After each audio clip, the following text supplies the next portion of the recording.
Miss world పోటీలలో పాల్గొంటున్న వివిధ దేశాలకు చెందిన సుందరీమణులు ఉమ్మడి వరంగల్ జిల్లాలో పర్యటించనున్నారు. హైదరాబాద్ లో ప్రపంచ సుందరి పోటీలను ప్రతిష్టాత్మకంగా నిర్వహిస్తున్నటువంటి నేపథ్యంలో రాష్ట్రంలోని చారిత్రక వారసత్వ పర్యాటక ప్రదేశాల సందర్శనకు వివిధ దేశాలకు చెందిన సుందరీమణులు వస్తున్నారు. గ్రేటర్ వరంగల్ పరిధిలోని ప్రముఖ దేవాలయమైన 1000 స్తంభాల గుడి పోర్ట్ వరంగల్ ను సందర్శించేందుకు హైదరాబాద్ నుండి వివిధ దేశాలకు చెందిన సుందరీమణులు హనుమకొండకు చేరుకోనున్నారు.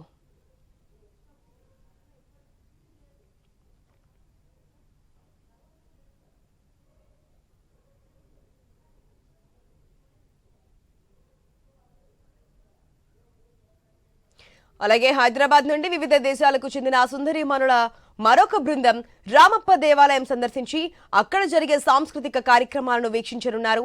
అనంతరం సాయంత్రం 4:35 హనుమకొండలోని హరిత కాకతీయ హోటల్ కు చేరుకుంటారు. హరిత కాకతీయ వద్ద వివిధ దేశాలకు చెందిన సుందరీమణులకు తెలంగాణ సంస్కృతిని ప్రతిబింబించే విధంగా బతుకమ్మ, సంగీత వాయిద్యాలతో ఘనంగా స్వాగతం పలుకుతారు.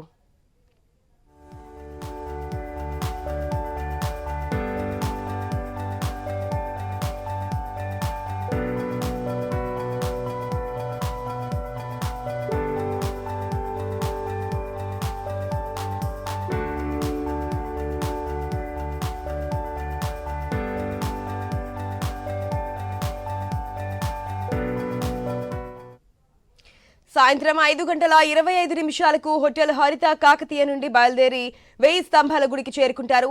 అక్కడ ఆలయ సందర్శన అనంతరం సాయంత్రం 6:25 పోర్ట్ వరంగల్ కు బయలుదేరుతారు.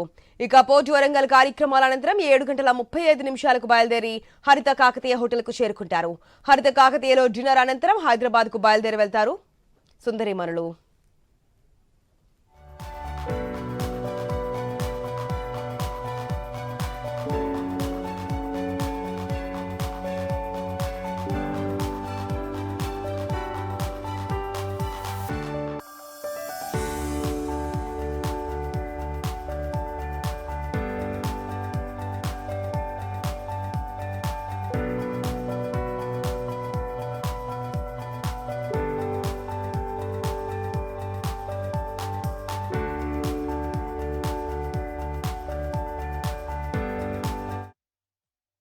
చారిత్రక నగరమైన వరంగల్లోని ప్రముఖ దేవాలయమైన 1000 స్తంభాల గుడి పోర్ట్ వరంగల్ ను ప్రపంచ సుందరి పోటీలలో పాల్గొంటున్న వివిధ దేశాలకు చెందిన సుందరీమణులు సందర్శిస్తున్న నేపథ్యంలో వరంగల్ ఖ్యాతి విశ్వవ్యాప్తం కానుంది.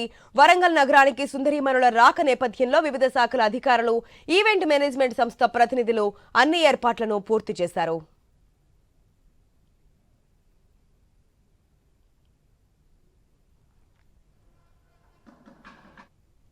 ఏదైతే మిస్ వరల్డ్ 2025 పోటీలు ఈసారి మనకి హైదరాబాద్ లో నిర్వహించడానికి సంసిద్ధమయ్యారు. అన్ని ఏర్పాట్లు కూడా పూర్తయ్యాయి. సో వచ్చినటువంటి పోటీదారులు మన తెలంగాణలో ఉన్నటువంటి అనేక సాంస్కృతి సంప్రదాయాలను ప్రతిబింబించేటువంటి ఆలయాలను విజిట్ చేస్తున్నటువంటి సిచ్యువేషన్. సో వరంగల్లో ఉన్నటువంటి 1000 స్తంభాల గుడి అనేక ఆలయాలను కూడా సందర్శించబోతున్నారు. అక్కడ పూర్తిగా భద్రతకు సంబంధించిన ఏర్పాట్లు కూడా చేశారు. పూర్తి అప్డేట్స్ మా ప్రతినిధి ప్రశాంత్ ద్వారా తెలుసుకుందాం. Good morning Prashant. ఈ రోజు 2 టీమ్స్ గా వెళ్ళబోతున్నట్టు తెలుస్తుంది. ఒకరు 1000 స్తంభాల గుడికి వెళ్తుంటే మరొక టీం రామప్ప దేవాలయాన్ని సందర్శించడానికి వెళ్తున్నట్టుగా తెలుస్తుంది ఈ మిస్ వరల్డ్ పోటీదారులు. సో అక్కడ ఉన్నటువంటి ఏర్పాట్లకు సంబంధించిన డీటెయిల్స్ ఏంటి, అదేవిధంగా భద్రతకు సంబంధించిన డీటెయిల్స్ ఏంటి? Yes Asha, good morning. ముఖ్యంగా ఈ రోజు రాష్ట్ర ప్రభుత్వం ప్రతిష్టాత్మకంగా నిర్వహించినటువంటి ప్రపంచ మిస్ వరల్డ్ పోటీలు హైదరాబాద్ లో అంగరంగ వైభవంగా నిర్వహించారు. పోటీల అనంతరము వరల్డ్ హెరిటేజ్ టూరిజం ప్లేస్ లో గుర్తించినటువంటి ఉమ్మడి తెలంగాణకు సంబంధించినటువంటి ప్రముఖ పర్యాటక ప్రాంతాలను కూడా ఈ యొక్క మిస్ వరల్డ్ లో కంటెస్ట్లు అందరితోటి సందర్శించడం ద్వారా ప్రపంచానికి ఈ యొక్క మన పర్యాటక ప్రదేశాలను చూపించచ్చనే ఒక దృష్టికోణంతో రాష్ట్ర ప్రభుత్వం ప్రతిష్టాత్మకంగా ఆ పోటీల అనంతరం కూడా వారిని ముఖ్యంగా పర్యాటక ప్రాంతాలను అటు నిన్న నాగార్జున సాగర్, బుద్ధ భవన్ లాంటి సందర్శించారు.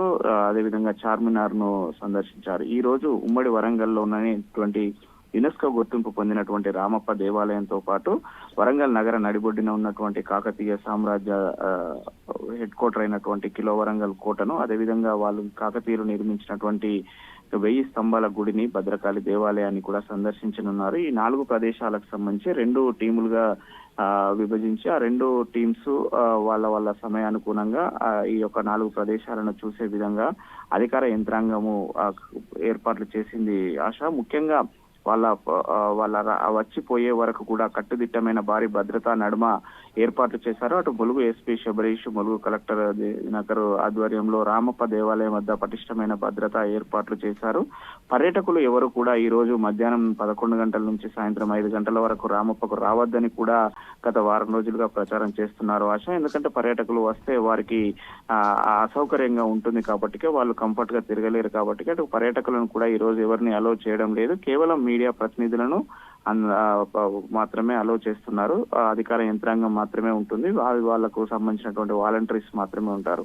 అదేవిధంగా ఇక్కడ వరంగల్ సిటీలో కూడా ఇటు వరంగల్ పోలీస్ కమిషనర్ సంప్రీత్ సింగ్ ఆధ్వర్యంలో, కలెక్టర్ సత్యశారద ఆధ్వర్యంలో కూడా ప్రత్యేకమైన ఏర్పాట్లు చేశారు. ఇటు వరంగల్ కాకతీయ కళా వైభవాలను చూపిస్తూనే కాకతీయ కళాకృతులకు సంబంధించినటువంటి అప్పటి కాలంలో ఉన్నటువంటి ప్రేరణ నృత్యాన్ని కూడా ఈ రోజు రామప్పలో ప్రదర్శించనున్నారు. ఆ ప్రేరణ నృత్యాన్ని కూడా వాళ్ళు తిలకించనున్నారు ఆశ. అదేవిధంగా వరంగల్ సిటీలోని ఇటు ఫోర్ట్ వరంగల్లో లేజర్ షోతో పాటు అక్కడ కొన్ని సాంస్కృతిక కార్యక్రమాలు ఏర్పాటు చేశారు. ఆ సాంస్కృతిక కార్యక్రమాలు కూడా కాకతీయుల కాలం నాటి వైభవాన్ని తలపించేలాగా ఏర్పాటు చేశారు. మరోవైపు ఇటు హరిత కాకతీయ హోటల్లో వాళ్ళు బస చేసే ప్రాంతంలో కూడా వాళ్ళకు స్వాగతం పలకడానికి బతుకమ్మ బోనాలను ప్రత్యేకంగా ఏర్పాట్లు చేశారు. బోనాలతో స్వాగతం చెప్పడము, బతుకమ్మ ఆటలు కలిసి ఆడేలాగా కూడా ప్రత్యేకమైన ఏర్పాట్లు చేశారు. మొత్తానికైతే తెలంగాణ సంస్కృతి సాంప్రదాయాలు ప్రతిబింబించేలా ఈ యొక్క పర్యటన ఏర్పాట్లకైతే అధికారులు చేశారు. మరోవైపు కాకతీయుల కళా కట్టడాలకు ఇప్పటికే ఇటు ప్రపంచ గుర్తింపు వస్తున్న నేపథ్యంలో ప్రపంచ సుందరీమణులు కనుక సందర్శించినట్టయితే రానున్న రోజులలో వరల్డ్ హెరిటేజ్ టూరిజం గా అభివృద్ధి చెందే అవకాశం ఉంది. కాబట్టి ప్రపంచ పర్యాటకులను ఆకర్షించడానికి ఇది ఒక మంచిగా దోహదపడుతుందని ప్రభుత్వం ప్రత్యేక ఏర్పాటు చేసింది ఆశ. ఈ రోజు మధ్యాహ్నము లంచ్ అనంతరము హైదరాబాద్ నుంచి ప్రత్యేక బస్సులలో వాళ్ళంతా కూడా బయలుదేరుతారు. ఒక టీము డైరెక్ట్ రామప్పకు వెళ్తే మరో టీము ఇటు హన్మకొండకు హరిత కాకతీయకు వచ్చి అనంతరము ఇటు వరంగల్ ఫోర్ట్ వరంగల్, భద్రకాళి దేవాలయము, వేయి స్తంభాల గుడి, ఇటు 3 ప్రదేశాలను సిటీలో చూస్తారు. అటు రామప్పను ఎట్ ఏ టైం చూస్తారు. అక్కడ ఆ దేవాలయాలలో ఏర్పాట్లు చేసిన సాంస్కృతిక కార్యక్రమాలను కూడా తిలకించి ఆనందించే అవకాశం ఉంది ఆశ. రైట్ ప్రశాంత్.